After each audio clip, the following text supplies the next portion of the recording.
pornography is like this secret addiction that society has. And that's why I think it's being massively underestimated. And where with these other actions, things like eating chocolate, we know it has a 150% increase in dopamine from baseline, causing the spike and crash.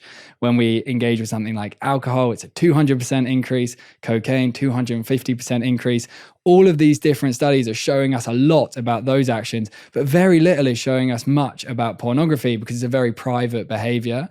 When we look into how people solve it, fundamentally, people need to become very clear as to how it's actually impacting their life. There's the whole moral and ethical side of pornography, and if that can motivate someone away from it, that's incredible.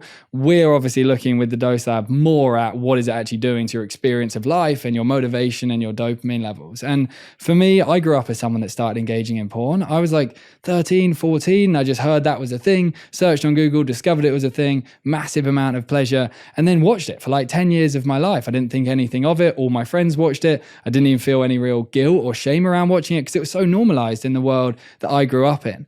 And it's very unusual to even be in this moment now. Like I never thought, pornography is going to be something I hope I talk about one day on a show. But this really needs to be considered with mental health. It's something that society is definitely underestimating.